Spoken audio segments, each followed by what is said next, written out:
By 2040, there will be more robots than humans on Earth. We're on the verge of a revolution that is going to have more impact on society than the introduction of the personal computer in the 1980s. And yet, when the PC was first introduced, there was a lot of skepticism about would there ever be one in every household. People couldn't imagine the world we currently live in, where not only is there a computer in every home, there is a supercomputer in every pocket. So here we are living in this world where there are over 7 billion active smartphones.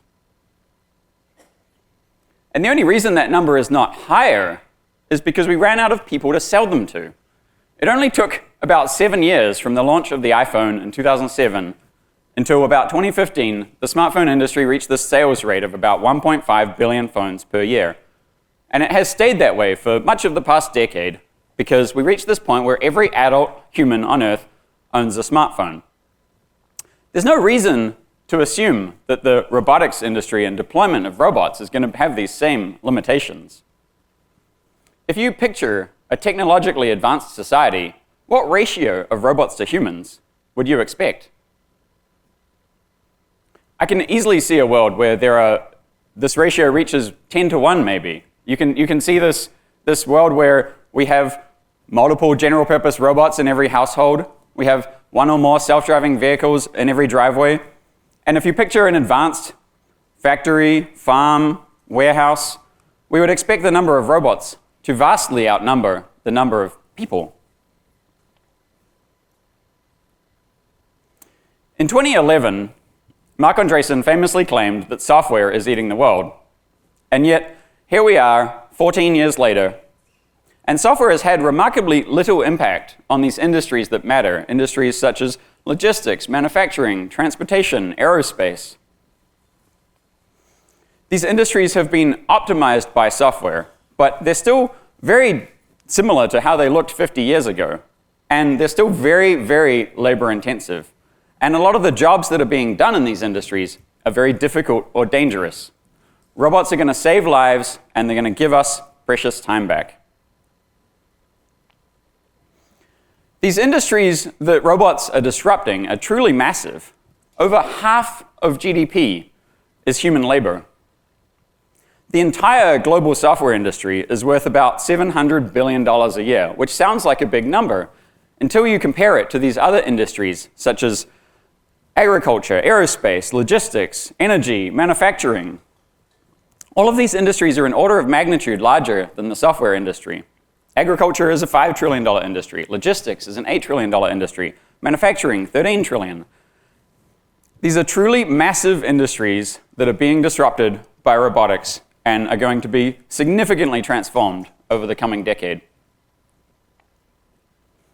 So we're standing here in 2025 on this inflection point for robotics. The hardware is incredibly capable and is ready for mass production. The AI is ready, it's improving rapidly, and the robotics development workflows right today look very different than they did just even 3 or 4 years ago.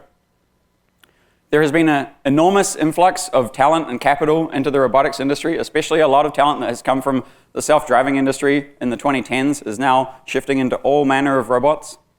And the macroeconomic trends are in our favor, with labor shortages and with reshoring of manufacturing. And all of you, the people in this room, are making it happen. It's an honor to have you all here with us today and to hear from some of the leading innovators in the robotics industry, but more importantly, to share and connect with each other, to build community, and to grow this industry together. We started Foxglove 4 years ago with this mission to build the missing infrastructure layer for robotics. One of the reasons that the software industry is so successful today is that the SaaS industry is built on top of great developer infrastructure. If you go back to the early 2000s, companies such as Google, Amazon, Yahoo, and Facebook all figured out how to build and run websites at massive scale. And then in the second half of the 2000s decade, all of the great infrastructure companies were founded. Companies such as Datadog, Twilio, New Relic, Splunk, Heroku, even AWS were all created in this period from 2005 to 2010. And then if those infrastructure platforms unlocked the past 15 years of growth in the SaaS industry. Because if you're starting a SaaS business today, you don't need to worry about infrastructure. You're not out the back racking servers. You're not building observability tools from scratch. You focus on your customers, you focus on your core differentiators, and you focus on product market fit. So this is our vision at Foxglove. We want the robotics industry to get to this level of maturity where most vertical robotics companies can glue together commodity hardware, off-the-shelf AI models, and off-the-shelf infrastructure, and then go focus on customers, go focus on product market fit. We can't do this alone, and so I'm very excited to have a lot of companies here today that are also working on these problems and these three core pillars of the AI, of the hardware, and of the infrastructure. If you're interested in working on that infrastructure layer for robotics and physical AI, please come see me later. We have a lot of roles open in engineering and go-to-market.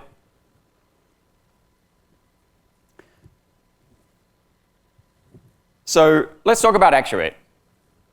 This is our second year hosting Actuate. Last year, it was a one-day event. Actually, how many of you were at Actuate last year? Woo! Good stuff. Thanks for coming back. So yeah, last year we did 250 people. We were at the Pearl in San Francisco. And it was a one-day event, and we got a lot of feedback. That was a great event. Wish we could have more time for speakers and more interesting speakers. Wish we could have more time for breaks and for networking. So this year we've gone 4 times bigger. We've got 2 days. We've got a lot more speakers, about 40 awesome speakers for you. Twice as much capacity, about 500 tickets we've sold. And still, we massively underestimated demand. So we sold out Actuate about 2 weeks ago, and as of this morning, there was over 300 people on the wait list. So thank you all, by the way, for being organized and for getting your ticket early. Very important. We created this conference because I felt there was a gap. All of the existing robotics conferences, or most of the existing robotics conferences, were either academic and focused on the latest research, or there were trade shows with way too many salespeople, not enough engineers. At Actuate, we're excited about the latest research, but more importantly, we want to know how you're applying it. One of the best parts of my job is getting to talk to so many different people, so many different engineers at so many companies, and hear about not just what they're building, but how they're building robots. And what I notice is that there are so many similarities. People are facing so many common challenges, regardless of whether they're building humanoids or drones or self-driving vehicles. But there is not enough chance to share these lessons in the industry. We look for speakers at Actuate who can bring you insights on bringing robots from prototype to production.